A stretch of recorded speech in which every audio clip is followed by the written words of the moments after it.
ಓಂ ಗುರುಭ್ಯೋ ನಮಃ.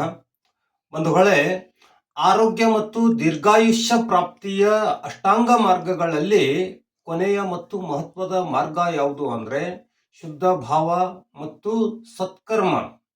ಇವೆರಡು ಇದ್ದರೆ ಮಾತ್ರ ಆರೋಗ್ಯ ಮತ್ತು ಆಯುಷ್ಯ ಪ್ರಾಪ್ತಿಯಾಗುತ್ತೆ, ಇಲ್ಲ ಅಂದರೆ ಖಂಡಿತ ಪ್ರಾಪ್ತಿ ಆಗಲಿಕ್ಕಿಲ್ಲ ಅಂತ ನನಗನಿಸುತ್ತೆ ಬಂಧುಗಳೇ. ಇದು ಎಲ್ಲಕ್ಕಿಂತ ಮಹತ್ವದ್ದು ಕೂಡ ಆಗಿದೆ. ಯಾಕೆ ಅಂದರೆ ಮೊದಲಿನ ಅನ್ನ, ನೀರು, ಹವೆ, ಉಡುಪು, ಮನಸ್ಥಿತಿ, ವ್ಯಾಯಾಮ, ಪ್ರಾಣಾಯಾಮಗಳಂತಹ ಎಲ್ಲ ಮಾರ್ಗಗಳನ್ನು ಅನುಸರಿಸಿಯೂ ಕೂಡ ಇದು ಒಂದನ್ನ ಬಿಟ್ರೆ ಅಥವಾ ಇದೊಂದನ್ನ ಜೀವನದಲ್ಲಿ ಅನುಸರಿಸದೆ ಹೋದ್ರೆ ಆರೋಗ್ಯ ಮತ್ತು ಆಯುಷ್ಯ ಪ್ರಾಪ್ತಿಯಾಗುತ್ತೆ ಅನ್ನೋದು ಸಂದೇಹಾಸ್ಪದ ಬಂಧುಗಳೇ. ಇದನ್ನ ನಾಸ್ತಿಕರು ನಂಬಲ್ಲ ಬಂಧುಗಳೇ. ಯಾಕೆ ಅಂದ್ರೆ ನಾಸ್ತಿಕರ ದೃಷ್ಟಿಯಲ್ಲಿ ಪಾಪ ಮತ್ತು ಪುಣ್ಯ ಇವು ಲೆಕ್ಕಕ್ಕಿರಲ್ಲ ಅಥವಾ ಇವು ಸುಳ್ಳಾಗಿರುತ್ತೆ. ಕೆಟ್ಟ ಕೆಲಸಕ್ಕೆ ಪಾಪ ಮತ್ತು ಒಳ್ಳೆಯ ಕೆಲಸಕ್ಕೆ ಪುಣ್ಯ ಸಿಗುತ್ತೆ ಅನ್ನೋದು ಇವರ ದೃಷ್ಟಿಯಲ್ಲಿ ಸುಳ್ಳಾಗಿರುತ್ತೆ. ನಂಬೋದು ಬಿಡೋದು ಅವರಿಗೆ ಬಿಟ್ಟ ವಿಷಯ ಬಂಧುಗಳೇ.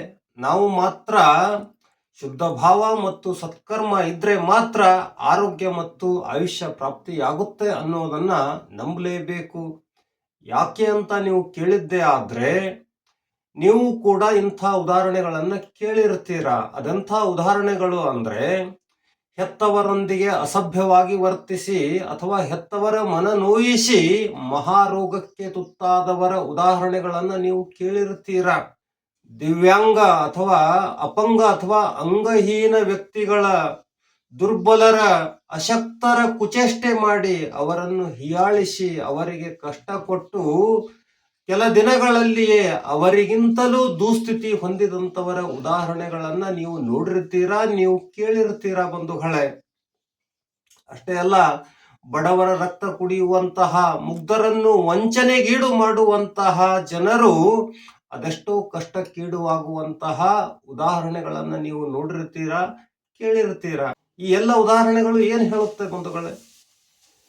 ಸತ್ಕರ್ಮ ಮತ್ತು ಶುದ್ಧ ಭಾವ ಇದ್ರೆ ಮಾತ್ರ ಆರೋಗ್ಯ ಮತ್ತು ಆಯುಷ್ಯ ಪ್ರಾಪ್ತಿಯಾಗುತ್ತೆ ಅನ್ನೋದರಲ್ಲಿ ಯಾವ ಸಂದೇಹ ಇಲ್ಲ ಅಂತಾನೆ ಈ ಉದಾಹರಣೆಗಳು ಹೇಳುತ್ತೆ. ಇದನ್ನ ನಾವೆಲ್ಲ ಗಮನದಲ್ಲಿಟ್ಕೊಂಡೇ ಜೀವನದಲ್ಲಿ ಶುದ್ಧ ಭಾವ ಮತ್ತು ಸತ್ಕರ್ಮವೂ ಕೂಡ ಮಾಡ್ತಾ ಇರಬೇಕು ಅನ್ನೋದೇ ನನ್ನ ಮಾತು. ಧನ್ಯವಾದಗಳು.